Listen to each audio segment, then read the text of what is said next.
তরমুজের বরণডালা মোরব্বা। তরমুজ তো অনেক খেয়েছি, এবার তরমুজের খোসাও খাবো। তরমুজের খোসা দিয়ে বরণডালার মোরব্বা বানাবো। ভাবছেন বরণডালা আবার কীভাবে?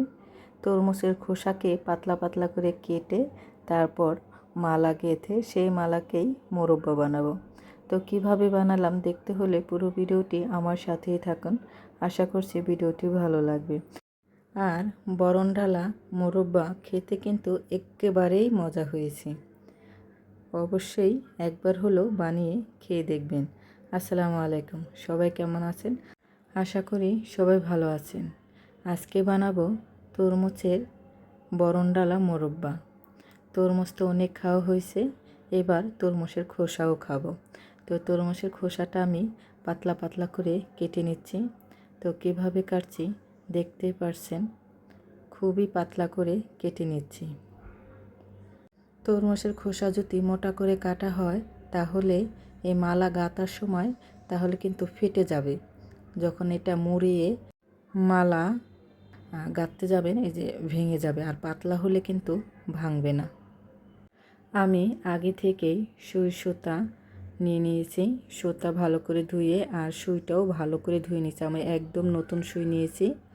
যখন মালা বানাতে যাবেন সুই সুতা ভালো করে পরিষ্কার করে নিয়ে নেবেন। আর একটা একটা করে তরমুজের খোসা নিয়ে ভালো করে মুড়িয়ে মুড়িয়ে মুখের সাইড দিয়ে প্রথমে সুইটা গেঁথে তারপরে নিতে হবে।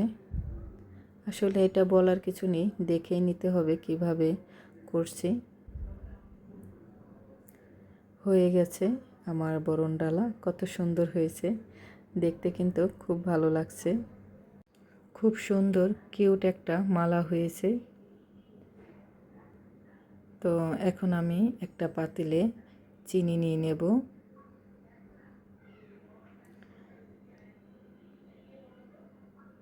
চিনিটা কিন্তু একটু বেশিই নিতে হবে, কারণ মোরব্বা হবে। তো মোরব্বায় কিন্তু চিনিটা একটু বেশি লাগে। তো আমি হাফ কাপের মতন দিয়েছি, যদি লাগে পরে আবার একটু দিব। তো পানি দিছি আর দিয়ে দিলাম একটা এলাচ। চুলায় বসাই দিয়েছি, বলক এসে গেছে। এখন আমি মালাটা দিয়ে দিলাম। এখন জাল হতে থাক, এখন শুধু জাল হবে। আর চুলার আঁচটা মিডিয়াম টু লোতে রাখতে হবে, সেদ্ধও হবে। তো চিনিটা কম হয়েছিল, আমি আবারও চিনি দিয়ে দিলাম। এখন জাল দিতে দিতে মানে রান্না করতে করতে ঘন হয়ে আসবে। দেখেন লাল হয়ে গেছে, আরও ঘন হয়ে যাবে। তো আমার কিন্তু মোরব্বা হয়ে গেছে, দেখেন কতটা আঠালো হয়েছে।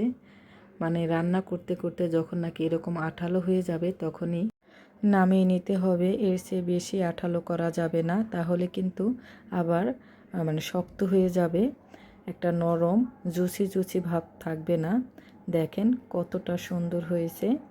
ঠান্ডা হলে কিন্তু আর একটু আঠালো হয়ে যাবে, আর এটা খেতে কিন্তু দারুণ লাগবে। তো এরকম আঠালো ভাব থাকতেই নামিয়ে নিতে হবে। আর এটা কিন্তু পারফেক্ট হয়েছে, আমি দেখাচ্ছি, দেখেন কতটা সুন্দর হয়েছে। আর এটা খেতেও দারুণ হয়েছে। আর মোরব্বা চিনি একটু বেশিই লাগে, তো আপনারা যদি একটু কম দিতে চান, চিনি মিষ্টি জাতীয় যদি কম দিতে চান তাহলে আর একটু কম দিতে পারেন।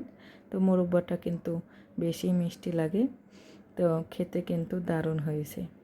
তো ভিডিওটি যদি ভালো লাগে লাইক কমেন্ট করবেন, শেয়ার করবেন, ফেসবুক পেজটা ফলো দেবেন। ইউটিউব চ্যানেলটা যারা দেখতেছেন প্লিজ আমার ইউটিউব চ্যানেলটা সবাই সাবস্ক্রাইব করবেন। আল্লাহ হাফেজ।